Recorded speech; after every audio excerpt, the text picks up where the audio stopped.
It may have just worked. No countdown. We are right into it. Welcome to Momentous Live, episode 30. You may notice the landscape looks a little different than usual. Our stalwart, Will Silver, is down for the count, but promises he will be back next week. I'm starting to wonder if it's something I said. We've lost. Usually is, buddy. Usually lost Tasia. Mm-hmm. We've lost Gray for a few weeks coming up, so we don't have him this week either. And we've lost Will. He promises it's just for this week. You're stuck with me.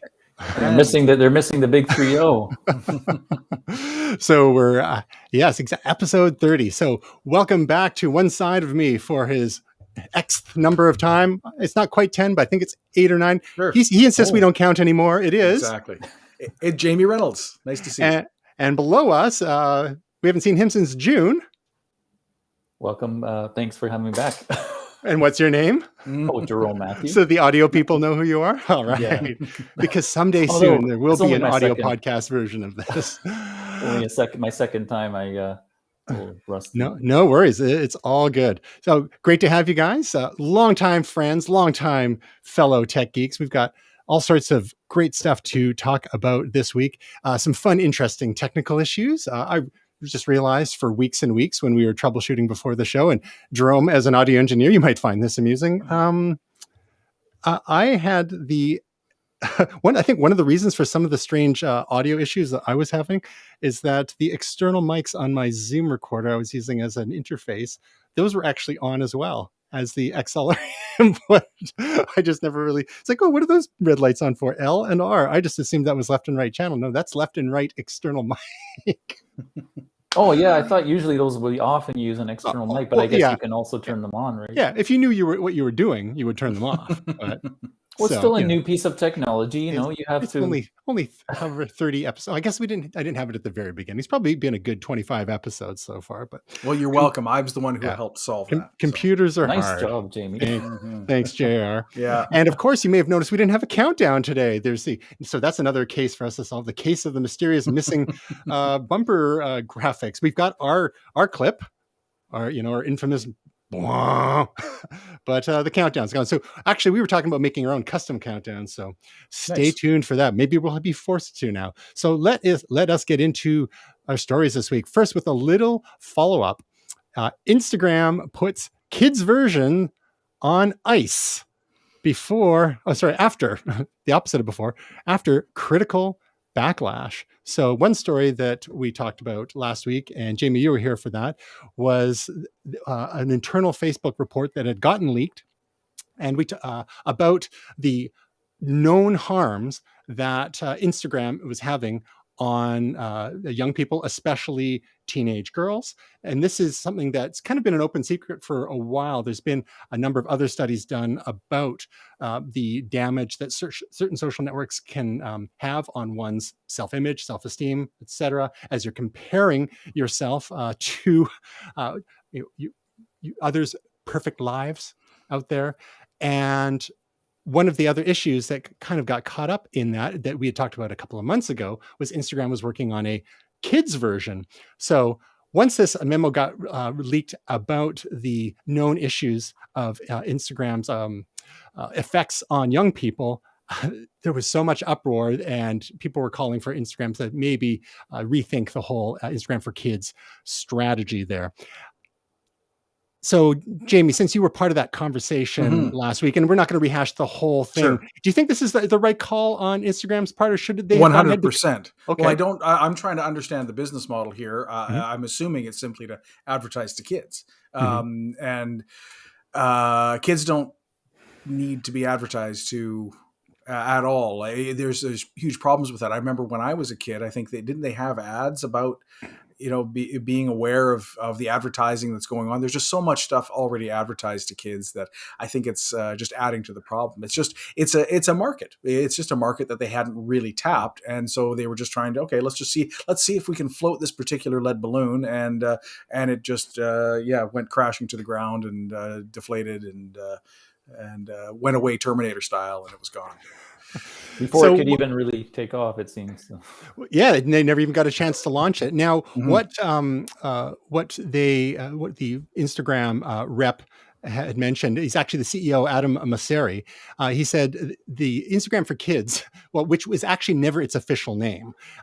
He said this experience was never meant for kids. We were designing an experience for tweens, 10 to 12 years old. So I guess, it depends what your definition of kids is. And it was never going to be the same as Instagram today. Parents would approve tween accounts and have oversight over who they follow, who follows them, who messages them, time spent, etc. But the project leaked way before we knew what it would be. People feared the worst, and we had few answers at that stage. Recent Wall Street Journal reporting caused even greater concern.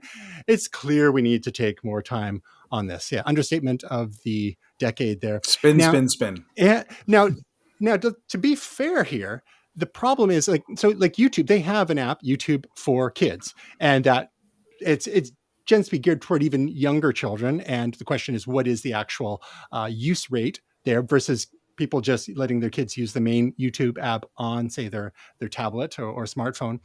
Now, the argument that regarding Instagram is that, well, if you don't make a kid-friendly version that parents can more easily control and monitor, then they're just going to figure out a way to use the full-on Instagram, and maybe that's not the best thing either. So, is the outrage mob just jumping on this a little too quickly? What do you think, Jerome? Should kids, if there's the whole thing, well, kids are going to do it anyway, as we say that about a bunch of issues. So, is it better for there to be an Instagram version for kids that parents can control, or maybe don't even go there, because Jamie made the point about advertising to kids and so on, although I imagine there would be some restrictions there, or should there be a special kids version of Instagram? What are your thoughts as a parent yourself? Well, I have to agree with Jamie. And comparing to something like YouTube Kids, as a person with kids, I do not use YouTube Kids, because anything that my kids like and I think is good and educational for them to watch does not exist on YouTube Kids. So fail, for me. Oh. Can you expand on that a little bit? What is the nature of the content on YouTube Kids? Yeah, it's a lot of very, very much specifically kids shows, but my kids don't watch that stuff. They watch stuff about like guys building houses in Cambodia, like with a single tool, underground houses and like Mighty Machines and stuff that, famous Canadian show about vehicles and machines and how they work. Awesome show. That's what they watch. And if they watch a show, maybe they're going to watch like, one of the classics, Bob the Builder, Octonauts. But again, those are also not easily available on YouTube Kids. So it's a fail for me. I didn't find much on there that they wanted to watch. And there was a lot of junk on there anyway, too. So it was kind of a fail. As a corollary, I think the whole idea of these companies trying to find ways to engage kids on the platforms more, again, that's really the whole point here. They're trying to get these kids early so they get used to consuming these digital platforms. Whereas, as you mentioned earlier, Tristan, this leaked study from Facebook saying that this was causing a huge problem amongst disproportionately young girls, teenage girls. That's the antithesis of what we should be doing. We should be getting them to go outside and play. Find a stick and a rock like we used to when we were kids.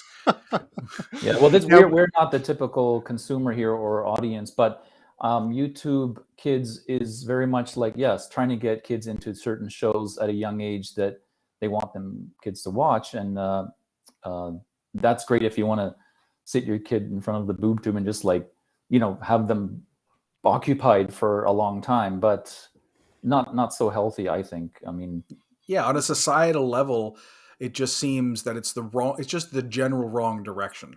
We should be saying to kids and parents, yeah, let's not put your kid in front of more screen time. Let's get them out. But of course, that's not a good business model for these companies. No. So it seems innocuous, but it's nefarious. It's innocuously nefarious, it seems. Innocuously nefarious. That should be the show title right there. Registered trademark. So maybe instead of Instagram, maybe it's time for us to really push to get the kids on Twitter, right? Nothing bad ever happened on Twitter, especially now that they're rolling out tipping with Bitcoin. Your kid could have maybe a Twitter account. They just have to fake their age, and maybe people can start tipping them on Bitcoin.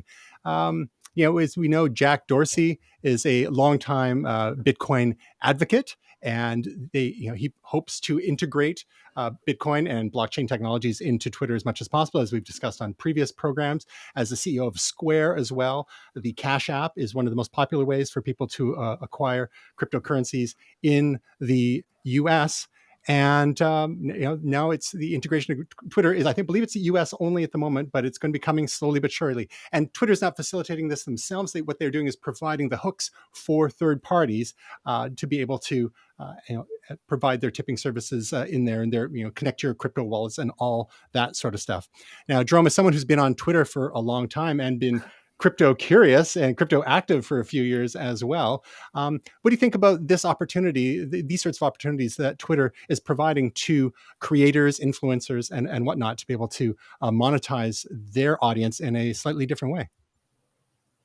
Well, it's interesting because I've been reading over the last year or two about how China went from nothing really in terms of digital currency and integration online to now it's surpassed the West in terms of micropayments that content creators and celebrities and musicians can use to generate small amounts of income on a large scale. And the response once the West realized this, and specifically the music industry, were like, well, why don't we have this here? This is something that's really a good idea. And we've been doing this much longer. So where is it?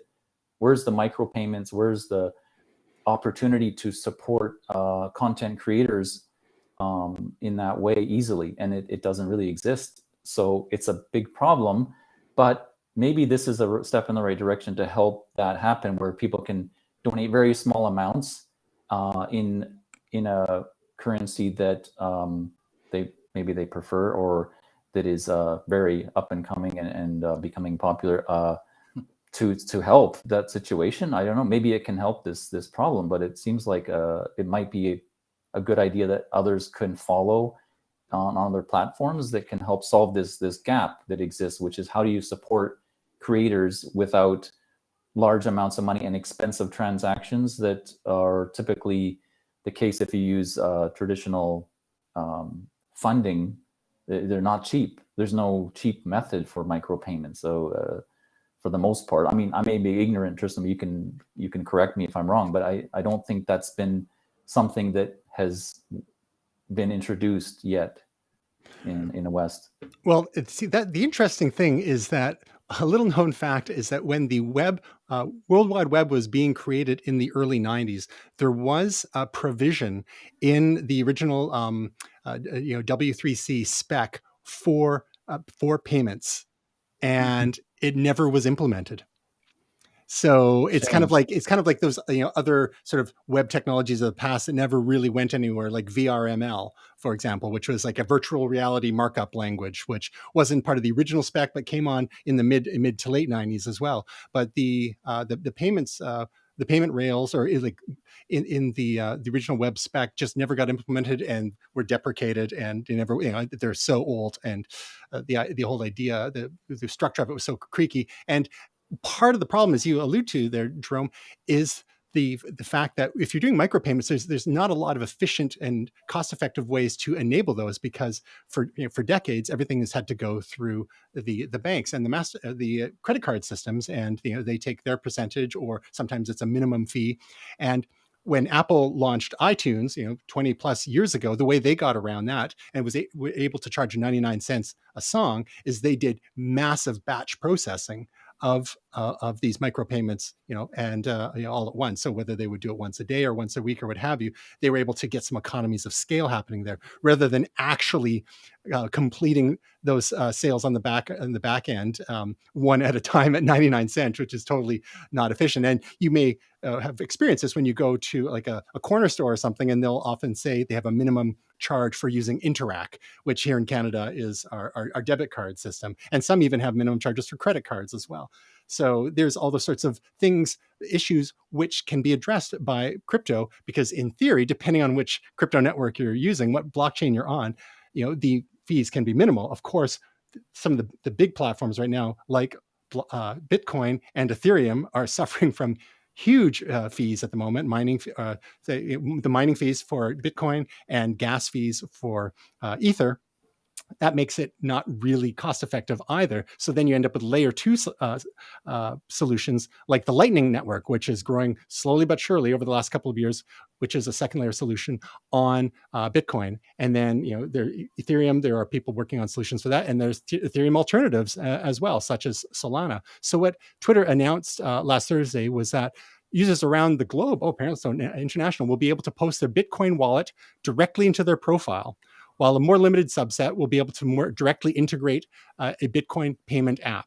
The addition of cryptocurrency payments to Twitter via Tips, which was formerly known as TipJar, coincides with a larger rollout of Tips to all iOS users globally, with Android access coming soon. So that's interesting. So you can paste your public wallet address into your bio. I didn't know if it was that banned previously before. Make sure, folks, you don't post your private wallet address because you're going to have a bad time.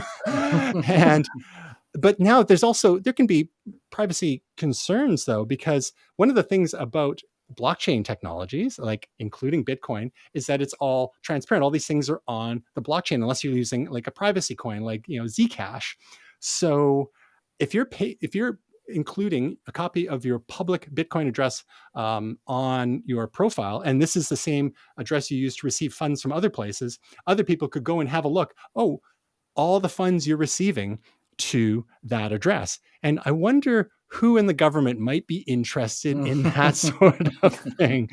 So, pro tip, you might want to use an alternate address for public. And some people will even like swap those out on a regular basis, because one best practice for sending and receiving crypto is to cycle through addresses on a regular basis, to cover your tracks.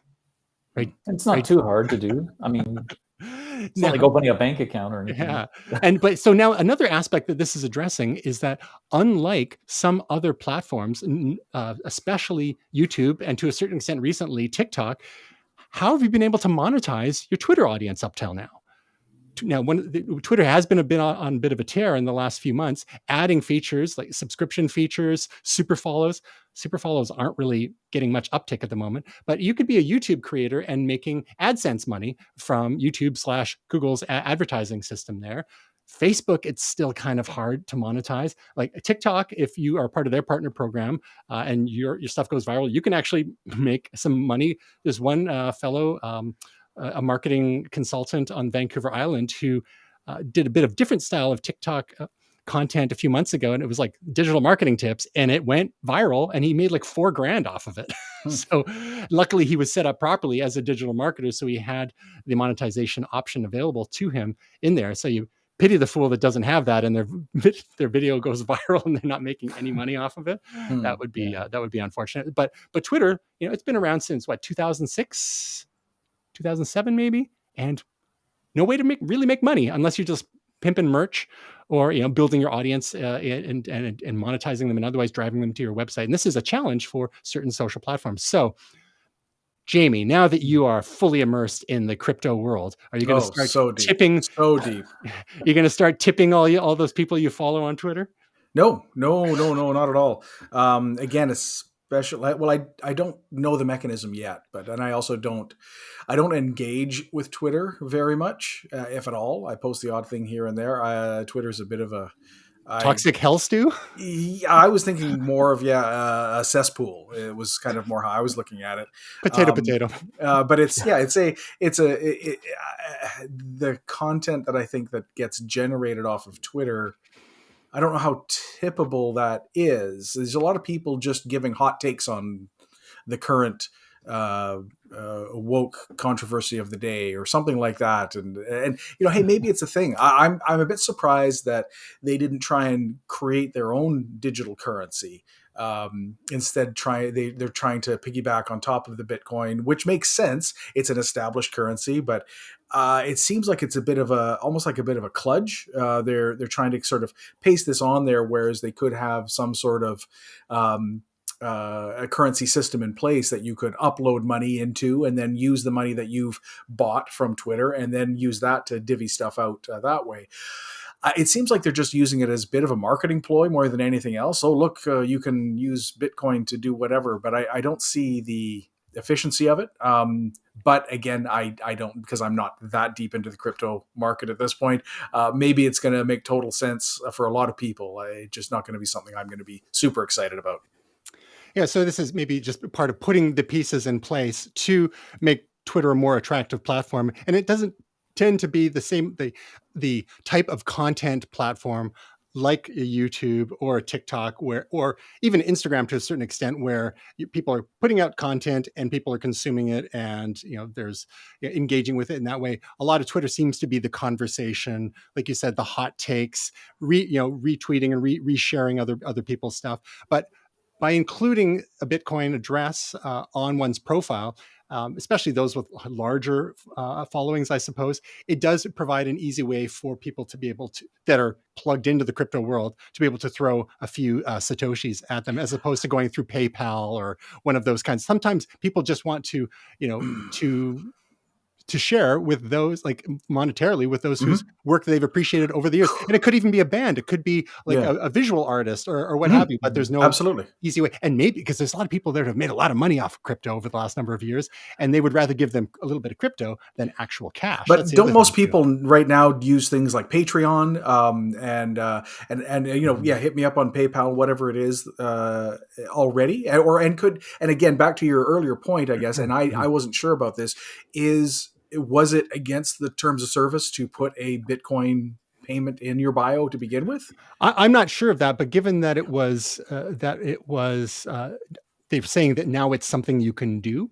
I guess I could have sworn I had seen it in the past that people have had that, but maybe it went through and cleared that out, or maybe it's featured in a different way now. Maybe highlighted, or maybe there's like a special field for it. You know what? Maybe it's time we go and put that, and then we can start receiving all the Bitcoin from everyone. But just as long as we're not in China, because other news recently, China has banned all crypto transactions in the country. And so I'm not sure if this is the year of banning. It's the year of banning. Exactly. I'm not sure if this is the 12th or 13th time that Bitcoin has been banned in China, but it seems like every few months they're banning it again. And it seems to always have like a different wrinkle to it. So what the latest story says, China's declaration that crypto transactions are illegal drove down Bitcoin and other digital currencies on Friday. China didn't ban possession of digital currencies, which they say likely prevented deeper losses in the crypto markets. But the central bank warned of criminal investigations into people suspected of buying and trading cryptocurrencies. Now, a few weeks ago, we had crypto mining, actually a couple months ago now, crypto mining being banned in China. So a lot of miners have moved to other jurisdictions, a bit more friendly. But I think this, to my mind, it could be laying the groundwork, because it's no secret that China has been working on its own CBDC, central bank digital currency. So the digital yuan or the digital renminbi, I'm not sure which they're going to call it. Jerome, having lived in China for the better part of a decade, what can you tell us about the environment as you saw it while you were there around cryptocurrencies such as Bitcoin and others? Well, cryptocurrency is becoming very popular in China, and amongst Chinese, and there's a great interest around it. And I think there's a concern by the government. And as someone who has a company there still operating, I'm not saying this just to be careful, but I just want to put an optimistic take on it, is I think there's other reasons, like a lot of things that go on in China that are very hard for us in the West to understand the reason for, that when you live there, you kind of get it if you've been there long enough. There's severely complicated problems over there that they sometimes can only solve by doing some drastic measure like banning. And that's sort of what you're seeing going on. And I think possibly the reason they haven't banned possession is because doesn't the Chinese government have a whole bunch of crypto that they seized? So it's gonna be awkward if they said cornering the market. You're banned from you're banned from holding crypto, even though we have a bunch ourselves. So, but there's some complicated problems there. Yes, they want to control things, of course, but that's the number one big reason, so that they can't control crypto, so that's a concern. But there's another big one that's looming under the surface, like a lot of things in China that aren't talked about too much and that they don't want people to talk about, that are concerns, which is gambling. And gambling's illegal, but it is a big problem, because I can say personally from people I know who have family members who have gambled away the entire family fortune and the family's bankrupt, that it is a serious enough problem that they may be worried about this kind of investment because of the nature of crypto. It's very up and down all the time. We know it in the long term, it's quite healthy, but in the short term, you can lose a lot quickly. Maybe there's some concern over that there, because there is an issue with illegal gambling, and people want to gamble. And so if there's an opportunity, then maybe that they're going to jump on it and lose everything. So maybe there's something about that related to that behind some of this. Now, how does it work? Because aren't there casinos in Macau? Yeah, which is not technically mainland China. So, it's acceptable, right? That's why they're in Macau. There's no gambling legal in the mainland. There's no casinos, nothing like that. So it's sort of like the status of Las Vegas and Atlantic City for the longest time in the United States, until you started seeing casinos on reservations and the like. So the independent jurisdictions, but there are still some states that don't allow casinos just in the general. And even in Canada, the casinos for the longest time here had to be nonprofits. Great Canadian Casino, I think in here in British Columbia, had to be a nonprofit, and now there's more government involvement. Jamie, I know you're a big fan of government. I mean, this speaks to and gambling.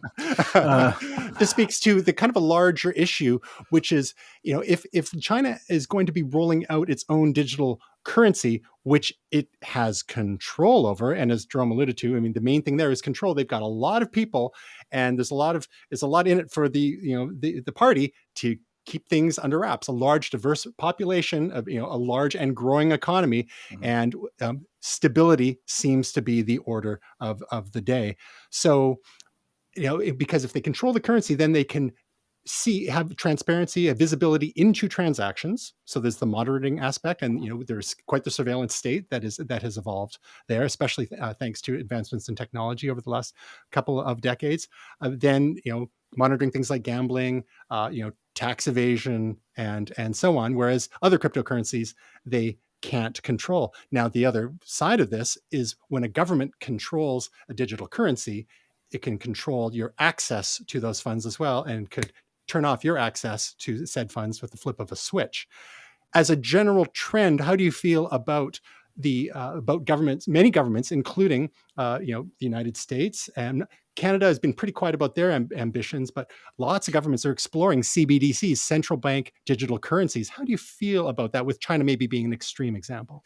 Well, how do I feel about it? Because we're all about feelings on this show. But Well, I do know that Canada has been exploring a central digital currency, and a lot of them have.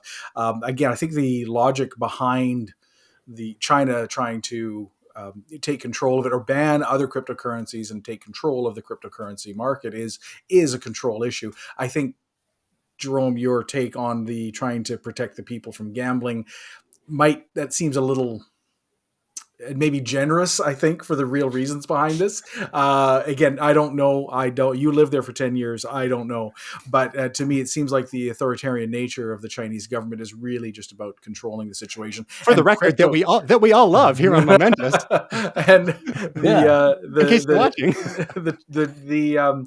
So the whole point, or one of the big points of cryptocurrencies, is that it is non-centralized, it is not controllable, and it seems again to be the antithesis of what we are trying to do here with cryptocurrency, is to decentralize finance and make things easier for people to have direct control over their payments and direct control over their money and their value that they have earned or created or however they've assumed it. So And so the government control of cryptocurrency, when you have these governments creating things like the US, like China, like Canada, again, it's defeating the purpose. And that's why I don't think those will ultimately be successful. The only way to make them successful is by banning everything else. And that will make things flow, I think, a little bit in that regard. But again, we're in such a nascent stage with cryptocurrencies still. It seems like we've been talking about Bitcoin forever, but it hasn't really been around in a global sense for that long. So there's going to be another couple of decades of evolution here before things really take a foothold and become the norm, become really, really mainstream. And so we've got a ways to go, and this is just another step in that. Yeah, assuming a comparable rate of innovation, which is, in itself flawed. One question that one has to ask is that if we're comparing cryptocurrencies and their evolution, we're about 11 or 12 years in since the Bitcoin white paper, anyhow. Should we be comparing that to 11 to 12 years since the proto-internet known as ARPANET in the late 60s, so which would put us at about 1980 in internet development? Or should we peg it to the development of the original World Wide Web software, which lays on top of the internet in about 1991, which would put us, say, around 2002, 2003? And there are different discussions about that, because we've seen how far we've come, like in both of those decades. They're quite astonishing. It was a lot slower initially in the early days because things were just getting going. Universities, research institutions were getting connected together, but they built the foundations for the internet, and then you put the web on top of that, and then that slowly started to come together. E-commerce started happening in the mid to late 90s, and then social media started happening in the mid 2000s, and then hilarity ensued. So where are we actually in the development of cryptocurrencies? Because it seems like, it's too late. Bitcoin's already 40 grand US. It's been as high as 60 earlier this year. Is it? Or Ether is at $3,000 at the moment, and it's for a lot of people feel like, it's too late. The opportunities pass by. Well, if we are even if it's 2003 for web time or 1981 for internet time, that still feels pretty early. Again, assuming that that amount of time is equal. So, and of course, there are lots and lots of other projects being developed. Bitcoin and Ether could very well be like the Yahoo and AOL of our day, right? And there's crazy to think about that. Yeah. All sorts of interesting projects like Solana and Polkadot and Aave and others. But name recognition has a thing. First mover advantage is a thing as well. And so we're going to see. There's a reason Twitter chose Bitcoin, right? They didn't choose something else. So we'll see. And they didn't develop their own thing. There's something to be said for network effects, which have is the reason why Facebook is still growing, right? It's pushing 3 billion monthly active users now, even though people think, Facebook's dying. I was like, well, if they slow down, then they buy another company. Although the governments are looking a little more closely at that nowadays. So here's a question: if government's getting involved in control of their digital currencies, which is understandable because having control over one's monetary policy is important. How about super governments deciding on what kind of adapters we should use for our smartphones? Does that seem like any better idea? This has been floating around. The EU wants every phone manufacturer to have the same charging point, including Apple. And this is, the EU has been campaigning on this for a while now, but now they're finally going to make it happen. The European Commission wants one charging point for all smartphones, and USB-C. For smartphones, tablets, cameras, headphones, portable speakers, handheld video game consoles, and so on and so forth. They're citing environmental benefits, consumer frustration, and the like. And of course, Apple gets singled out as being the largest player here because they don't support USB-C in the iPhone as of yet, although they've added it to their laptops since 2015 and to their iPads since 2018. So it's not necessarily that they're like, we want to be proprietary for its own sake. It's just that there's could be some other reasons, and we can get into that here. We'll we'll start with you, Jamie, because you jumped in saying you love it. Yeah. Again, being a huge fan of government, especially largely unelected super governments that control entire continents. So is the EU? Are the getting EU, me excited here, buddy? Is the EU the best people to be making these decisions for consumers? No, well, the market should make the decision, but I guess what's happening here is the idea. I think about all the different adapters I've had over the years for multiple different things, and it is pretty annoying. Again, I would like to know what the reason behind Apple using their own proprietary system is. I don't actually know what it is, especially since they've moved their other technologies to use the USB-C. It seems like every other phone manufacturer, which is all Android phones pretty much, they all use USB-C. Everybody has gone to that because it's a universal standard. It's like Apple having their, back in the old days of having, you want a 3.5-inch floppy disk or 5 1/4. Now we're going to make a 7. You have to use our 7 for everything. And that's not a thing. No, but I'm just saying that it would be but they didn't. They used the universal standard, so things were, because things were just available and you could use those kinds of technologies. So it seems to me like, why would you not? What's the reason behind it? If there is a good, give me the best reason, Apple. Give me the best reason for keep sticking with the Lightning port. And if the reason is not that great, I'm saying it's just because you want to lock in your ecosystem, which seems disingenuous by trying to let the market decide. But that's my take on it. How about you, Jerome? Well, yeah, leadership regulation aside, to me, I'm also baffled as to why they want to. I didn't read too much into it, but why they want this to be done. But for me, it makes perfect sense. When I got my recent Apple device or computer, and it's got USB-C everywhere, which has the same connector on both sides that connects to pretty much anything. It makes no sense to have a special thing at the end for the phones. And this is ironic because Apple's always been a pioneer of being the first to change connectors and annoying the hell out of everyone by changing to a new connector. But USB-C is like a dream for someone who's operated things like SCSI in the past. Oh yeah, get your Terminators. Oh yeah. You do not want to to take lightly the idea and the progress of some cable, which is the same on both ends, that connects to pretty much everything. That's a dream. So why hasn't Apple done it with the phone? I have no idea, but they need to do it. Tristan, do you have a reason for it? Do you know what is the best use case scenario for keeping their? Of course, Apple keeps their cards pretty close to the chest, but they're just as a bit of background. So from about 2001, when Apple released the first generation iPod, they used the Firewire connector, again, which was an industry standard that Apple had adopted. It was more for high-end digital video, but they used it for the first couple generations of iPod. And then by 2003, I believe, they switched to their own proprietary 30-pin connector, which allowed functionality that wasn't available. There's power, there's data transfer, there's audio. That's why you saw those docking stations in hotels, some of which are still kicking around with those old I have one somewhere too. Yeah. And that's annoying. Now the thing is, so Apple was with that connector for about 10 years, from the beginning of the iPod through until the iPhone 5. And when they switched to Lightning in about 2011 or so, 2012, people lost their minds. They're like, what are you doing? We've got all these connectors, blah, blah, blah.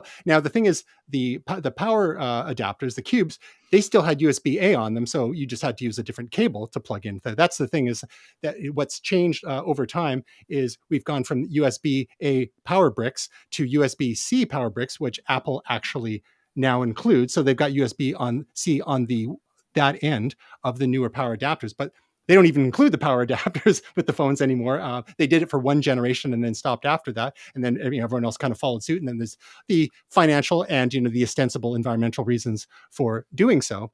Now, the reason they switched from one of the reasons they switched from Firewire to 30-pin and then from 30-pin to Lightning is that, I got a Lightning right here. I should have had the other ones. Hang on one sec. When you look at, So 30-pin was like twice as wide as USB-A here. And then Lightning is tiny. Lightning is actually still smaller than USB-C. So it's got different pins on. It's reversible, but it has different pins on each side. So there's lots of different data options. And then the receptor switches automatically. It detects, and that's what USB-C does as well. USB-C is a little different because it's got the pokey bit on the receptor, and then the plug that you insert is rounded, and that goes in. A lot of people don't realize that Apple was one of the co-developers of the USB standard, along with Intel, especially as regards to the Thunderbolt aspect of it. It was originally called Light. Yeah. If I could just jump in, the history is great, but so why didn't they stick with Lightning on everything else? We're getting there. Okay, so we're getting there. Yeah. So they rolled out Lightning to the iPads as well. On the laptops, they had MagSafe adapters, which was different. I mean, it's a different use case there, and it's not. MagSafe is the whole idea. There is like you trip over it, it pops out, right? And that wasn't necessarily relevant or appropriate for the phones and iPads, but a lot of people had their laptops on coffee tables. You trip over it, so MagSafe is a different thing, and they're reusing that name. And we're getting to the significance of MagSafe in just a moment. So anyhow, Apple has this nice tiny connector that they use from about 2012 onward for their iPhones and iPads, going along just great. Meanwhile, in other ecosystems such as Android, they're using they moved over from mini USB, which was one kind of terrible, to micro USB, which was another kind of terrible. All sorts of, probably because it was so slightly, they're asymmetrical and so easy to jam in the wrong way. All sorts of damaged ports, broken soldering joints on motherboards, etc. So to have a symmetrical standard, which USB-C provides, hallelujah. So given that Apple has migrated their MacBooks and most of their iPads, except the very entry level one, which is based on an old platform. They could very well move the iPhones over there. One of the things people don't realize is that the iPhone is on a whole different scale than Macs and iPads, and they sell about 10 times as much of them. So you're looking at hundreds of millions of units a year. So there's supply chain issues that go along with that, securing that. But then the smart money is saying is that Apple is going to get rid of ports altogether within the next 2 years. And it's going to go all wireless charging. The problem is wireless charging is still not great yet. It's getting better, but fast wireless charging can actually be harmful for batteries because you get a lot of heat buildup. So, Apple, in the relentless pursuit of minimalism, which is abated somewhat since Johnny Ive, chief design officer, is now gone. The platonic ideal of the smartphone as slab of glass would be something that has no buttons and no ports in it. So they got rid of the headphone jack already, which lots of people mocked. Most other phone makers followed suit. They still have it on some devices, like some of the laptops, some of the iPads. I still wish I had it back. So your point here, that makes sense that they're trying to go from the current Lightning to nothing, and so they don't want to jump to another connector. Yeah, why do something for a couple of years and then because all of that, there's cost involved with it, and when you're operating on the kind of scale you do, that's what it is. It's not like Apple is opposed in principle to USB-C. They have it on lots and lots of their devices. It's just the iPhone is the 800-pound gorilla. It's like steering a cruise ship or a tanker ship, and when you change things, you've got to make sure you've got the supply there. You've got to make sure it makes sense. You got to make sure the size works, because Apple's always trying to get things as thin as possible, and Lightning is still thinner than USB-C. But if their plan, because they plan these things years in advance, is to go completely wireless charging, then why even bother? So should the EU decide? One of the things the EU said, well, they could just have 2 jacks on their phone. It's like, okay, perfect. Yes, these are people that obviously know. These people should not be deciding on electronics progress. Exactly. So, I mean, that's my, the best of my understanding and sort of some theories out there, a bit of history to get, to where we are today. Because you don't just go change things willy-nilly when you're operating on the kind of scale that the iPhone does. But if they've got a larger plan, I mean, we talked about China earlier. China has 1,000-year plan. I don't think Apple works on that kind of time scale, but 5 to 10 years out for sure. So I think they're just going to. A lot of people are thinking they're just going to skip USB-C altogether and go straight wireless charging once it's at the point that they are happy with, because it's just like with refresh rates on the iPhone 13 Pro.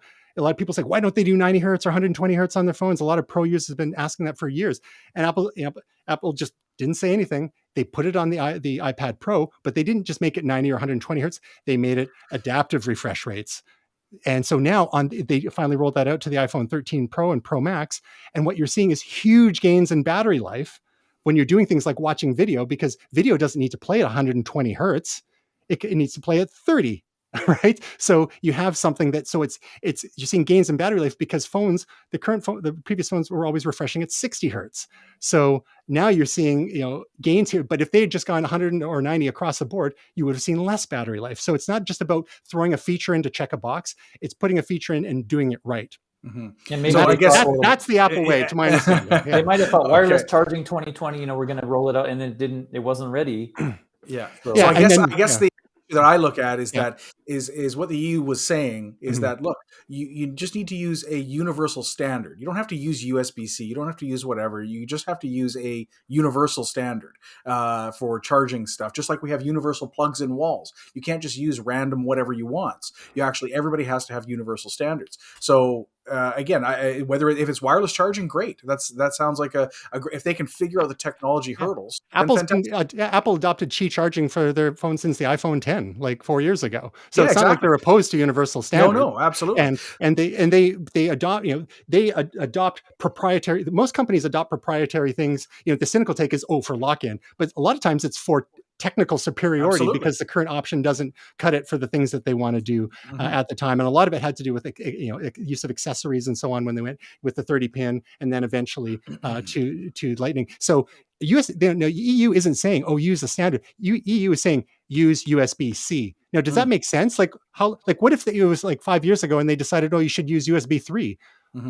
Like now they're going to just how long are we sticking with USB-C? Are they going to, what about USB-C? I didn't read the article as deep as I should have, I suppose. That's a mistake. I agree. That's actually a mistake. They should, but I think it makes sense to mandate universal power. That makes sense to me. But again, I am not a fan of big government, but I think there's a reason standards exist. Yeah. There's a reason interoperability exists, and this should be one of them. It's a small thing. I don't think it's a huge deal, but yeah, I don't think they should have mandated specifically USB-C. Yeah. And they do it on the other end. Like I said, on the bricks, they've got USB-C on the power brick. It's just a connector in the phone. So anyway, there you go. We beat that horse to death.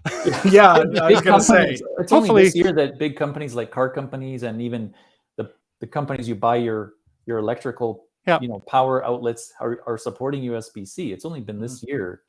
It's a slow rollout for most companies. Yeah, and like some car companies are doing the Qi charging, which is great. Now again, Qi charging, wireless charging is slow unless you're doing fast charging, and fast charging has been proven to shorten battery life in the long term because things get so hot. So I know Apple's pouring tons of money into that whole side of things, and they're not. And sometimes they will actually share the technology with the standard makers, as has been done with USB, for example. So we'll get there, but that's the thing. It's like everyone wants, the big companies to do a lot of governments say you should do this, you should do that. Facebook should be in this business or not in that business. Like, are we for government top-down control, or are we for innovation and letting the market decide? And that's the joy of technology and capitalism and all these things. I wonder which port the Chinese government wants. Anyhow, let's move right along. They don't think about those things. I don't think. They got bigger fish to fry. They have other things to deal with.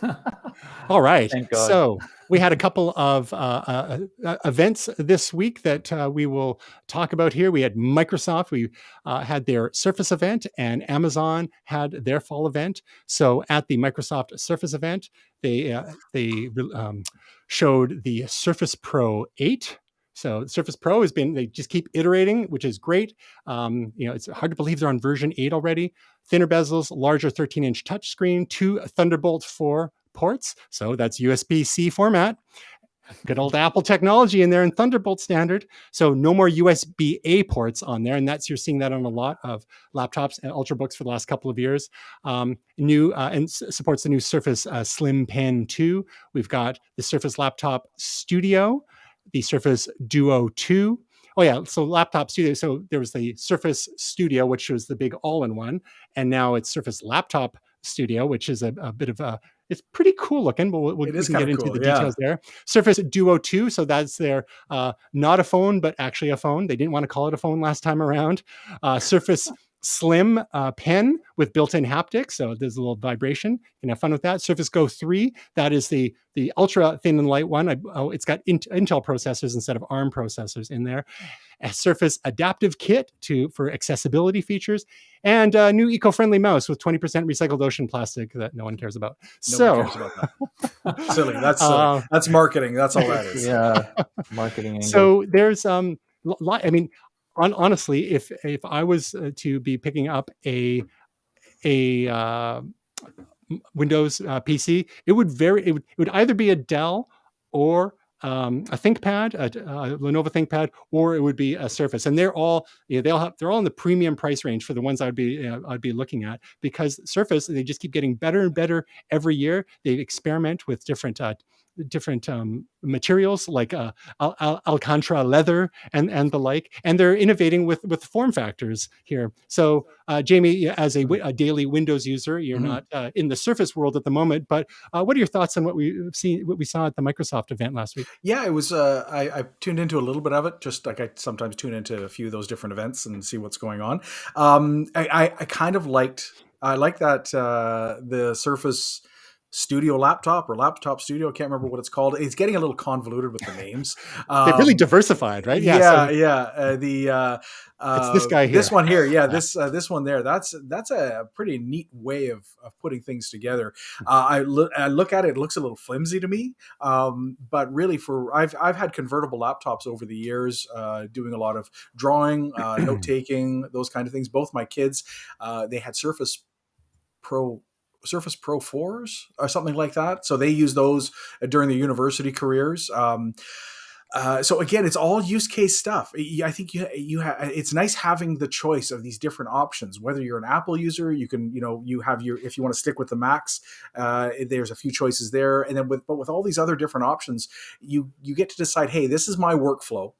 I'm going to find this particular machine the most useful for me, and then I'm going to buy that. That's what's happening now versus being a one-size-fits-all kind of option. So I think Microsoft being in here, I think all they're trying to do is they're helping showcase their Windows options, especially with the pen input, taking more of the top-down approach with their operating system, of putting all the touchscreen innovation and pen input into Windows, the main desktop operating system, and then making their form factors smaller, but using that same technology, versus the Apple approach of they have their desktop system and then they have their mobile system, and then the mobile system's all touch, but then they don't put touch on their desktop stuff. Yeah. So it's a different approaches to do things that way. And so I think what Microsoft has done here in taking the lead somewhat of a lead in being innovators in the Windows world, which makes sense. It allows them to really showcase what their product does. And in many cases, I think leading the market in doing some unique things and borrowing things that, I recognize some, maybe there was an Apple product that had that flip out thing. And so I don't think so. The look that we were this image here, I mean, this looks almost exactly like a MacBook Pro at the bottom, and just that's the way that the design has gone. Okay, yeah. Apple had introduced the original kind of unibody aluminum look in about 2008 or so, and has continued to refine that. But what's different here is that kickstand, and that was a Microsoft innovation with the kickstand. Yeah. But the difference here is the kickstand is attached to the hinge, so they're two different. So Microsoft's approaches here is with the Surface Pro, you've got it's basically a tablet with a detachable keyboard. The Surface laptop is a laptop with the detachable screen, right? Yes. It's a bit of nuance there. One's laptop centric and one is tablet centric. And I think, like I say, it comes down to that use case. So they're both Windows centric. Yeah, they're both Windows centric, and then you can still run your main desktop on Windows, and then the small. What's the small one called? The Duo? Yes. And that's basically the spiritual successor to the Courier, just smaller. Yes, exactly. Right? Exactly. And so again, an interesting, it's some interesting innovation, and it's kind of got a very high tech feel to it. Although after seeing all the Samsung foldables now with the foldable screen, that this looks it almost looks a bit dated, even though it's new, because they've got to have the two screens separate. But again, the edge display is kind of neat. There's just, again, different ideas. Some people will look at that and say, I got to have it. Some people will look at that and say, yeah, no, how would I ever use that? So it's just not a one choice fits all kind of situation. And I like that. I like having the choice. That's why I'm a Windows Android kind of guy, because I can just buy from whoever has the stuff that I need. I'm going to go and buy from them, and then it'll innovate in a few years, and I'll buy from somebody else. And Microsoft, to their credit, has been on average adding one different variation almost every year to the Surface line. I mean, if we think way back 10 years ago, some people don't know this. The original Surface was a table. Yes, I used it. I used that in Disneyland, and it was actually played with the Surface. It was pretty cool. Yeah, a touchscreen table, all sorts of neat technologies that they demonstrated there. Some of them never really came to light, like, having your digital camera spill its photos onto the screen and whatnot. That never really translated to the smaller Surface form factors, but it was a halo product, putting their R&D budget into the real world, very niche, limited use cases, but it was a proof of concept. And then they took that brand name, which became recognizable because it was such a cool tech demo, and made it into a line of laptops. Because one of the things that Microsoft saw in the Windows ecosystem for years is there was a certain amount of stagnation. You see, there's a poop ton of like $400 crappy Windows laptops out there. You go into a Best Buy and there's like 90 different options. I don't know how a regular person does it. And a lot of them have a 15-inch screen with 1366 by 768 resolution, which looks like garbage, bad brightness, bad, viewing angle, et cetera, et cetera. Where a lot of the interesting stuff is happening in the Windows ecosystem is on the high end at comparable prices to the Apple stuff, right? The only difference is Apple just doesn't play on the low end stuff. Their low end offering is a $329 US entry level iPad 9th generation. So that's just a different strategy, right? Because you have the premium brand. So Surface is a premium brand as well. You're looking in Canadian dollars, $3,500 for the last version of the Surface laptop, which is, pretty nice machine. Microsoft has done lots of research, R&D into the hinge functions, the features, which have been great, and that's their choice going with their Surface Duo with the two screens, as opposed to Samsung's approach having the foldable screen, which is an engineering challenge all on its own. So great to see the variety of form factors there. But what Microsoft is doing with this is kind of like what Google's been doing with their Pixel line, is showing the other OEMs what's possible. It's kind of like what Intel did after the original MacBook Air came out in 2008, and which blew away a lot of the Windows laptops at the time. Super thin and light, was a little underpowered, but then they iterated pretty quickly after that. Soon, within a couple of years after that, Intel came out with the Ultrabook spec that they made available to a lot of other Windows OEMs. And then you saw a whole new generation of Windows Ultrabooks, which were pretty cool. But sometimes the platform owners, whether it's a hardware platform like Intel or a software platform like Android or Windows, to say, hey guys, this is how you do it, and share designs, inspiration. And I've heard from Microsoft that they don't mind if people steal their ideas, because it will help the Windows ecosystem in general and up everyone's game, because we all know competition is good. So Jerome, as a longtime Mac user yourself, what did you see here that interested you in the Microsoft Surface event and the half dozen products or so that they showed off?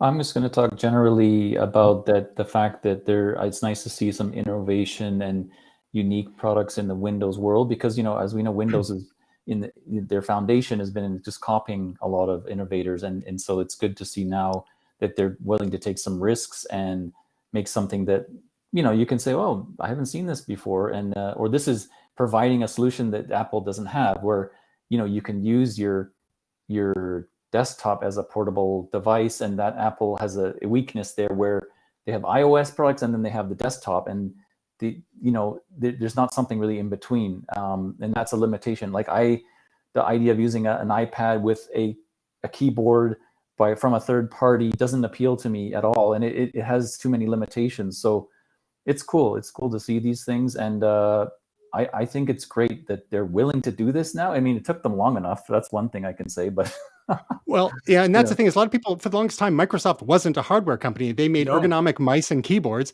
Then, Yeah. 20 years ago, we got the Xbox, and that started, they started developing that internal capability in parallel with developing their cloud services with Azure. And Windows itself has actually faded into the background a little bit. Satya Nadella, when taking over from Steve Ballmer, has basically positioned Microsoft as a cloud company, and they Windows will be on the, but use like under Steve Ballmer, it was Windows everywhere as the lead. Now it's like cloud, and we'll make our Office apps on any device. It'll be Mac, iPad, Windows, what have you, Android, and they're working, collaborating with Google on Android, devices as well, and having, so that is all coming together. But 20 years ago, before the Xbox, who ever thought of Microsoft as a hardware company? And it's taken them a few kicks at it, but they are really starting to hit their stride. Well, and that's with exciting. and then a similar kind of thing parallel with Google Yeah. creating their hardware as well to work with the Chromium stuff. So all the Chromebooks that exist out there and their Pixel line. But again, I look at what's happened with my kids, and they had the Surface Pro, and then now my youngest one, who's just in his last year of university, he decided, no, I'm going to get a full desktop, and then for my university stuff, I'm getting a Chromebook. I don't need fancy stuff. I don't need all this kind of stuff. I need the $400 Chromebook that I just need to take my notes. I can write on it with the one he got, and it's it does what it needs to do. Again, it's all about use case, and I think that's really what Microsoft has done here, and everybody's sort of trying to do is giving people options, do lots of different things. You don't have to do the same thing that everybody else does, because everybody works differently, and I think that's really what they're trying to achieve here. Bingo. So what I'm just as a little postscript, one of the things that I miss is the Microsoft Windows. Did they call it Surface? They had a tablet that ran Windows RT using the Metro interface, which we had those too. My kids have one. They might have one still. I don't know. And honestly, I think the Metro interface was better suited for a pure tablet experience. Of course, Windows proper is better suited for, the laptop desktop experience. And with Windows 10 and 11, well, starting with Windows, 8, but then Windows 8 was just too jarring for a lot of people with the Metro interface. So they scaled it back. Windows 10 and 11 are good. But there are still times when, if you're trying to use that as a touch device, especially when you dig into the system a little further, there's some ghosts of the past that show up, and it's not a touch-friendly environment. So bring back Metro for their tablets. I guess we'll see, because we have Windows. What version's coming out? Windows 11's coming out in October, and we'll be talking about that more. And I think we'll see a lot of way more improvements on the touch interface with all the work they've been doing with Surface.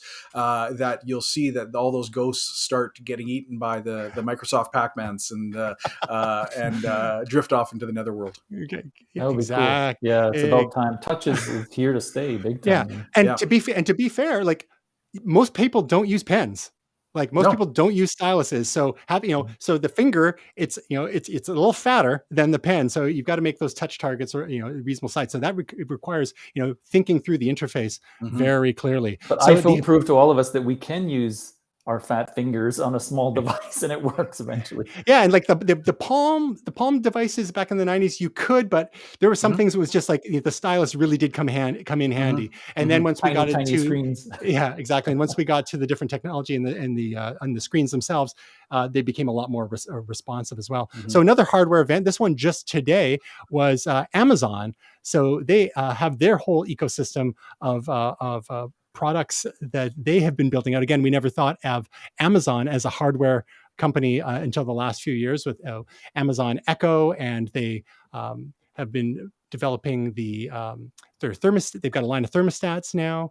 The Ring, they bought Ring, which is the alarm sort of door camera company, similar to, you've got a Google door camera. Is that not correct? Yeah, I've got the Google doorbell. Yes. Yeah. Amazon also has Blink video doorbell as well. So another subsidiary. So they've got, it's interesting. They've got the Ring stuff, and now they've got the Blink stuff. That was news to me.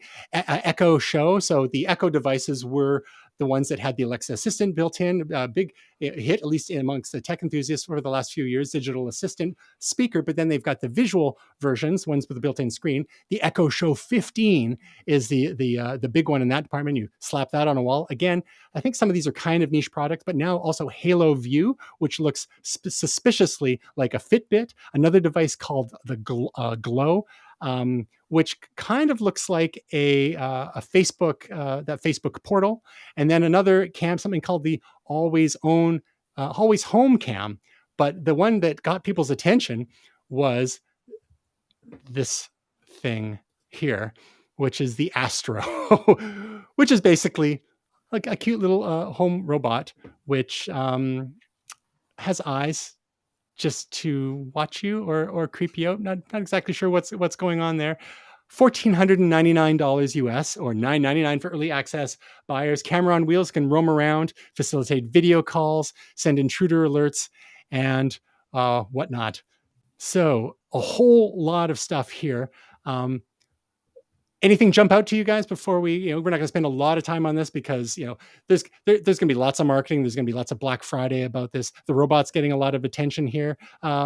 Jamie, again, you tend to be more toward the Google ecosystem here. Do you have any Amazon devices, whether they be Alexa? I have we have a Fire Stick TV thing that we use in one of our TVs, an older TV. Yeah. So but that's, I think, the only hardware we have when it comes to that stuff. Yeah, I started off with getting a Google Home, and then of course, once you do that, you kind of grow from there. So it makes sense to stay within the ecosystem in that regard. But I have to say, Amazon has some neat ideas. The robot, again, it's like this guy right here. Remember us talking about that before, the drone that flies around your house and checks things.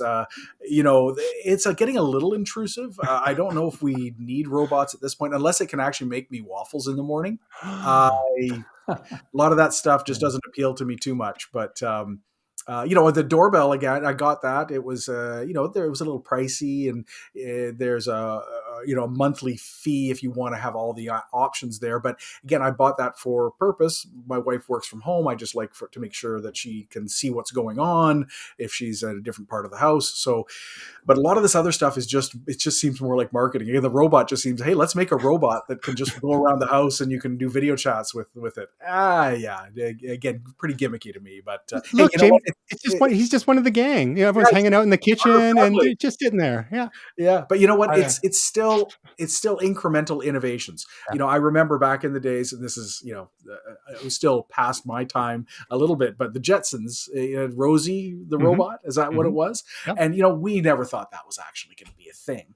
And, or we hoped that one day it would, much like in Star Trek, they had the little touch pads, they would go along like, oh, wouldn't that be so cool? Now everybody has one.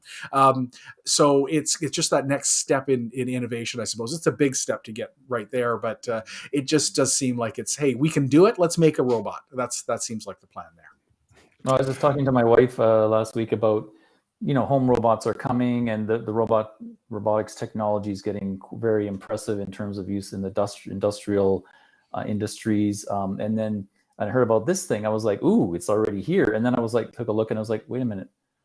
It's Alexa with wheels and an iPad. Okay. Mm-hmm. Not quite. If it can, and they have a promo of it bringing a beer to the wife. And I was like, well, if it can get me the beer out of the fridge or a drink, that would be cool. But or waffles. It's got to make waffles. That's the bar. Exactly. That's right, the Jamie? Minimum bar right there. When it can do that, we're on board. But I haven't jumped into this ecosystem. But it's.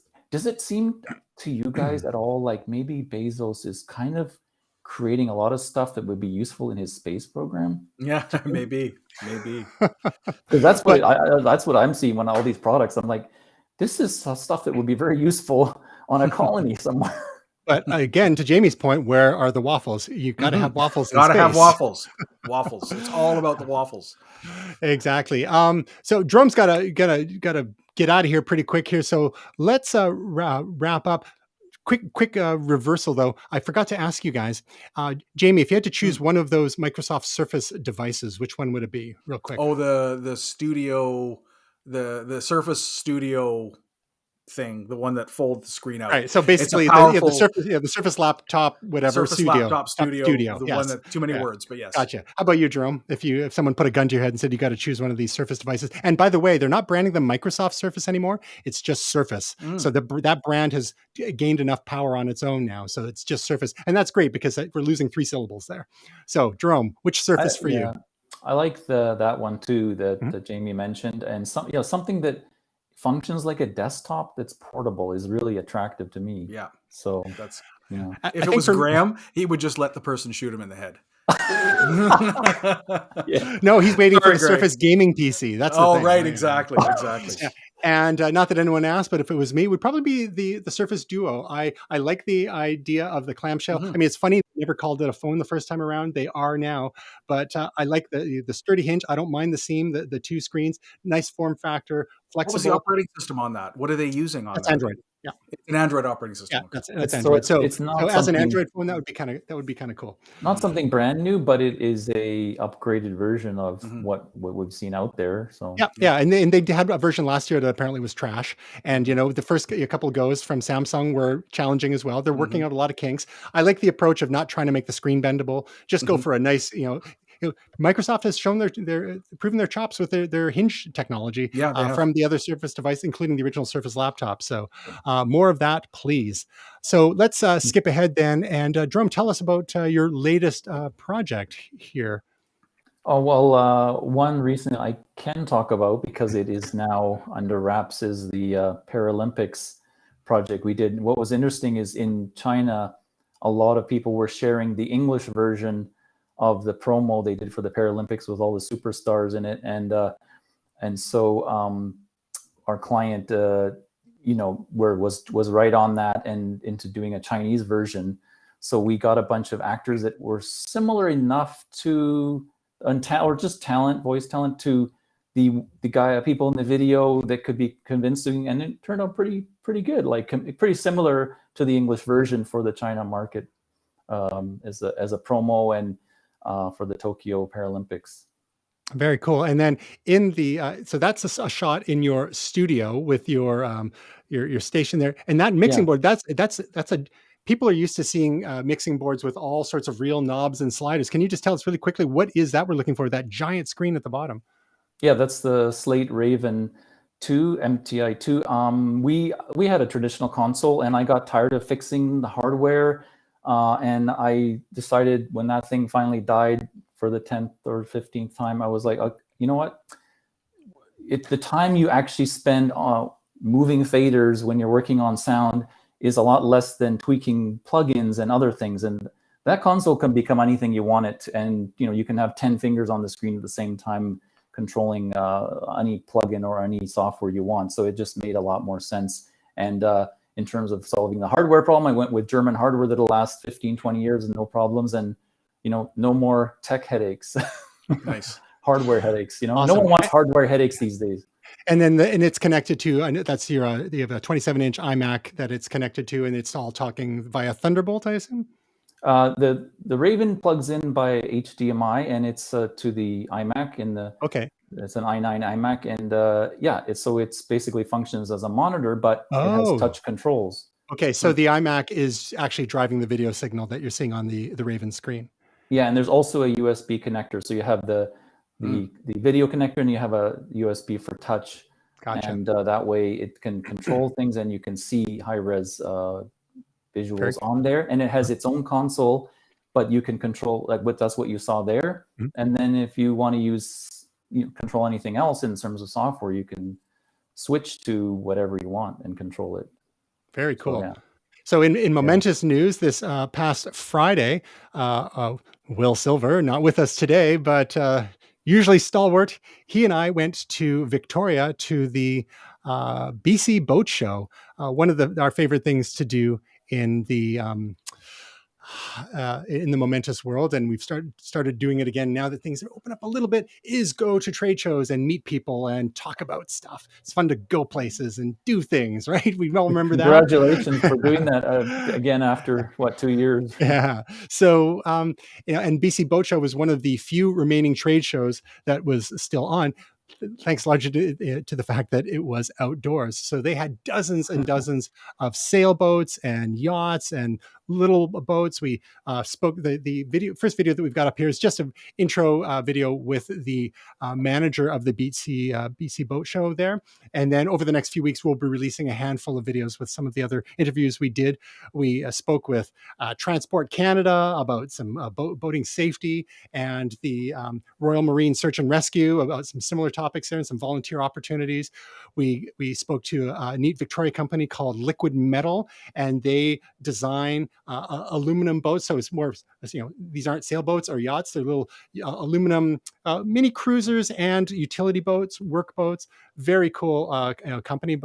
And then we actually got to go aboard a 90-foot mega yacht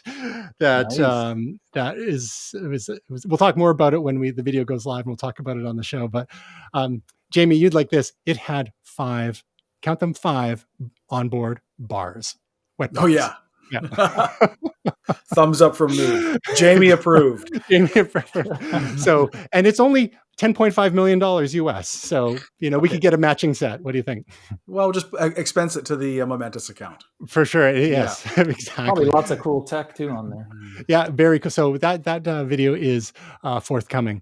And if you want to learn more about Momentous, you can check out our website at momentous.tv. Find us at twitter.com/momentous.tv, facebook.com/momentous.tv, instagram.com/momentous.tv, or on YouTube. You can search my name that's a little rare out there and look for one of the many Momentous playlists that are there, and you can go right to our Momentous channel. A little easier to find us that way. And of course, all of the links, those links and the links of the stories we talked about today will be in the show notes. Jamie Reynolds, Jerome Matthew, thank you so much, guys. Say a little prayer for Will Silver in recovery, and that someday we'll see Tasia again. Maybe next week, rumor is, but we've been saying that for a while now. And then Gray, we'll see you in a few weeks after that. Fellas, and the rest of you out there, Mom, hopefully, we hope your week is truly